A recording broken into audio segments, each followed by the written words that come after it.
اعلان اب سے کچھ ہی دیر میں کرنے والے ہیں۔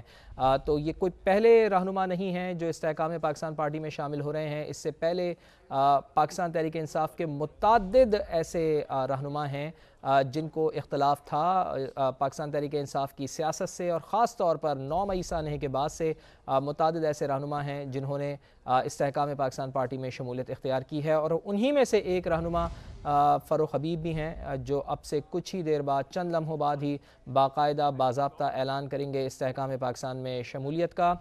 تو یہ ایک اچھی خبر ہے استحکام پاکستان کی سیاست کے لیے بھی کہ پاکستان سابق رہنما پاکستان تحریک انصاف فاروق حبیب اب استحکام پاکستان پارٹی میں شامل ہونے جا رہے ہیں۔ اپنا سیاسی مستقبل انہوں نے استحکام پاکستان پارٹی کے ساتھ جوڑ لیا ہے، اور یہ کوئی جو لوگ ان کے ساتھ بیٹھے ہوئے ہیں یہ کوئی نئے نہیں ہیں، کوئی ایسا نہیں ہے کہ ان کے ساتھ ورکنگ ریلیشن ان کو نیا بنانا پڑے گا۔ یہ وہی لوگ ہیں جو پاکستان تحریک انصاف آپ کے سب ساتھ کا شامل تھے۔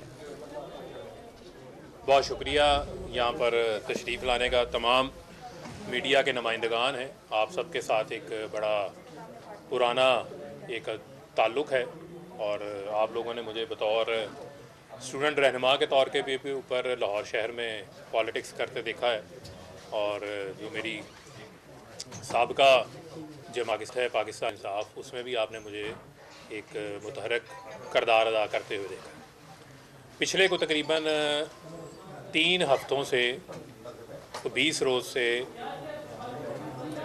میں نے اپنا رابطہ جو ہے وہ اپنی فیملی کے ساتھ بھی منقطع کیا ہوا تھا۔ اس کی کچھ ریزنز ہیں، کچھ وجوہات ہیں،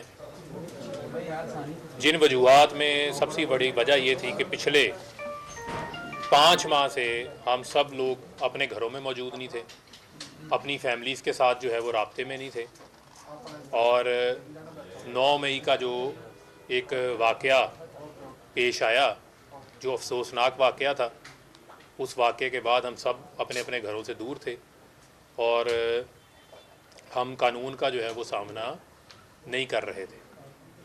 لیکن ان 5 ماہ کے دوران ایک مسلسل مائنڈ کے اندر، دماغ کے اندر جو ہے وہ ایک سوچ موجود تھی کہ جو پالیٹکس، جو سیاست ہم کر رہے ہیں، کیا اسی پالیٹکس کے لیے میں 2008 میں نے پنجاب یونیورسٹی میں بطور اسٹوڈنٹ رہنما کے طور کے اوپر اپنی سیاسی جدوجہد کا جو ہے وہ آغاز کیا تھا، کیا پاکستان، جس پاکستان کو ہم اس وقت ایک سوچ لے کر آئے تھے کہ اس وقت کے نوجوانوں نے جو ہے وہ ملک بنانے کے لیے قائد اعظم محمد علی جناح کا ساتھ دیا تھا اور ایک متحرک رول پلے کیا تھا، تو ہم تو پاکستان کو حقیقی معنوں میں قائد اعظم کا پاکستان بنانے کے لیے اپنی جدوجہد کا ہم نے آغاز کیا تھا۔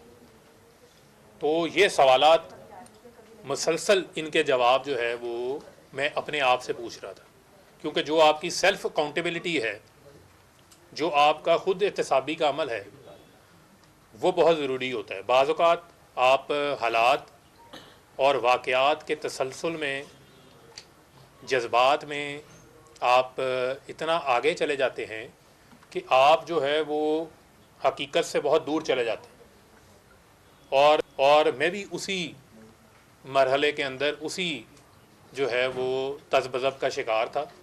تو میں نے یہ اپنا ایک ٹائم ٹیک اپ کیا تاکہ میں اپنا ایک فیصلہ کر سکوں۔ اس میں میری بہت سارے ایسے کچھ روحانی لوگ ہیں، انہوں نے بھی میری مدد کی، کچھ میرے مخلص دوست ہیں، انہوں نے بھی اس میں مجھے اس نتیجے پہ پہنچنے پہ میری جو ہے وہ مدد کی۔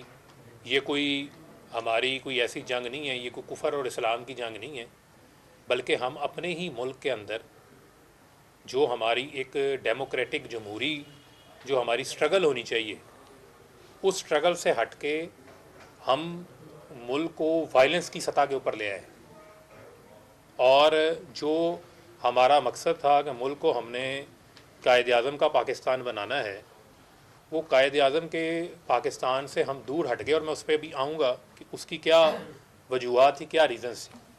مثلاً 9 اپریل کو 2022 کو ووٹ آف نو کانفیڈنس ہو جاتا ہے۔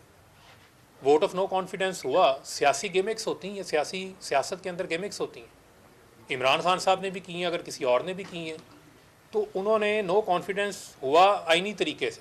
آئین میں موجود ہے کہ آپ کے پاس اگر اکثریت نہیں ہے تو آپ ووٹ آف نو کانفیڈنس سے آپ کو ہٹا دیا جائے گا. لیکن اس ووٹ آف نو کانفیڈنس کے بعد نہ ہمیں چاہے ان سے بیٹھنے دیا گیا جو پارٹی کے عہدے داران تھے, نہ پارٹی کے ورکروں کو, نہ ہی جو پاکستان کی عوام ہے. یعنی کہ ایک جو میرے مطابق, میری سوچ کے مطابق ایک ڈیموکریٹک سٹرگل ہونی چاہیے تھی کہ ٹھیک ہے آپ کو اگر 3.5 سال موقع ملا, آپ ہٹ گئے ہیں, آپ آئینی طریقے سے ہٹے ہیں, آپ انتظار کریں, آپ انتخابات کا انتظار کریں, انتخابات آئیں گے آپ کو موقع مل جائے گا. لیکن آپ نے جو راستہ اختیار کر لیا وہ راستہ آپ نے جو ہے وہ پرامن مزاحمت کی بجائے جو ہے وہ آپ نے پرتشدد مزاحمت کا راستہ اختیار کر لیا, جو کہ کم از کم میرے جیسے جو نوجوان ہیں جن کو عمران خان صاحب نے جب انصاف اسٹوڈنٹس فیڈریشن کی بنیاد رکھی جا رہی تھی, اور یہاں بہت سارے صحافی ایسے بیٹھے ہیں جن کو اس چیز کا علم ہے, انہوں نے ہمیں دیکھا ہے کہ ہم تو خود مار کھا لیتے رہے ہیں لیکن ہم نے پرتشدد مزاحمت اختیار نہیں کی تھی. ہم پرامن پیغام اسٹوڈنٹس کو ممبرشپ کیمپس لگا کر یونیورسٹیز میں, ہاسٹلز میں ان کو دیا کرتے تھے. یعنی کہ مجھے یہ خود پتہ ہے کہ ہم نے 24 گھنٹے 48 گھنٹے ہم لوگ اتنا دیوانہ آور کام کرتے تھے کہ ہم نے کھانا نہیں کھاتے تھے. ہم 40 دن 50 روز میں فیصل آباد اپنے گھر نہیں جاتا تھا, اپنی فیملی سے میری ملاقات نہیں ہوتی تھی. اتنا جنون کے تحت ہم کام کر رہے ہوتے تھے. ہم تو 2008 میں اس وقت کام کر رہے تھے جب لوگ ہم سے پوچھتے تھے کہ پی ٹی آئی ہے کیا, آپ سے ممبرشپ لیں گے تو اس ممبرشپ کا ہمیں کیا فائدہ ہوگا. ہم نے دنوں میں یونیورسٹیز میں کام کرنا, رات کو جا کے لاہور کے ہاسٹلز کے اندر ڈور ناکنگ کر کے اسٹوڈنٹس کو ممبر بنانا, ان کو کنونس کرنا. لیکن اس وقت ہمارا پیغام کیا تھا؟ ہمارا پیغام تھا قائد اعظم کا پاکستان. ہمارا جو پیغام تھا وہ پیغام تھا نان وائلنٹ. جو پی ٹی آئی ہے, جو انصاف اسٹوڈنٹس فیڈریشن ہے, وہ نان وائلنٹ تحریک ہے. ایک F I R I S F کے اوپر نہیں ہے کوئی, کیونکہ ہم نے کبھی کوئی پرتشدد کارروائی کا حصہ ہی نہیں لیا تھا. لیکن وہ سٹرگل اگر آپ دیکھیں, اور اس کے بعد یہ 9 اپریل کے بعد کیا جو آگے کا مرحلہ ہے, اس مرحلے میں آپ نے لوگوں کو کیا پیغام دیا کہ آپ سڑکوں پہ نکلیں, آپ روڈز بلاک کریں, آپ مزاحمت کریں, آپ وائلنس کریں. اور اس وائلنس کے نتیجے میں ایک مسلسل مائنڈ سیٹ, ایک پیغام دیا جاتا رہا جہاں پر جو انوسینٹ لوگ تھے وہ کلٹ فالوئنگ کے اندر ان کے مائنڈز کو جو ہے وہ ان کو ہائی جیک کیا گیا, اور ان کے دماغ میں مسلسل جو ہے وہ ایک جذبات بھڑکائے جاتے رہے کہ پتہ نہیں جو پاکستان کے ادارے ہیں وہ آپ کے خلاف کام کر رہے ہیں, وہ آپ کو پتہ نہیں پالیٹکس جو ہے وہ نہیں جو ہے وہ کرنے دینا چاہتے. مسلسل ایک نفرت کا جو پیغام تھا وہ بیج بویا جاتا رہا. جو وہ بات کرتے ہیں پروپیگنڈے کی, جو فتنے کی بات کرتے ہیں, وہ اصل فتنہ کیا ہے؟ وہ یہی ہے کہ آپ لوگوں کا 24 گھنٹے آپ ٹی وی پہ بیٹھ کے پیچھے پاکستان کا پرچم پڑا ہے. آپ لوگوں کو پاکستان کے اندر نوابزادہ نصر اللہ خان نے بھی تو پالیٹکس کی ہے نا. پاکستان کے اندر جو ہے بہت سارے لوگوں نے صبر کے ساتھ اپنے وقت کا, اپنی باری کا انتظار کیا ہے. آپ سے لوگ کیا ایکسپیکٹ کرتے ہیں؟ آپ کو سے لوگ یہ ایکسپیکٹ کرتے تھے کہ آپ انہیں لیڈ کریں, آپ انہیں پرامن جدوجہد کی طرف لے کے جائیں. اور پرامن جدوجہد کا نتیجہ تھا کہ آپ ان کو اپنی سپورٹ کو بیلٹ پہ لے کے جاتے. آپ بیلٹ کی بجائے آپ کہہ رہے تھے کہ بلٹ کا راستہ اختیار کر لیں. بیلٹ کی بجائے آپ یہ کہہ رہے تھے کہ آپ اپنے ہی اداروں کے اوپر چڑھ دوڑیں. اور یہ ایک مسلسل مائنڈ سیٹ تھا. یعنی میں ایک مثال آپ کو دے دیتا ہوں, آپ لوگوں نے کور کیا ہے. 14 مارچ کا انسیڈنٹ تھا زمان پارک کا. 24 گھنٹے مزاحمت ہوتی رہی. تو سمجھ آئے کہ پولیٹیکل لیڈرز گھروں سے گرفتار ہوتے ہیں, ماضی میں بھی ہوئے ہیں. لوگوں نے سالہ جیل کاٹی ہے.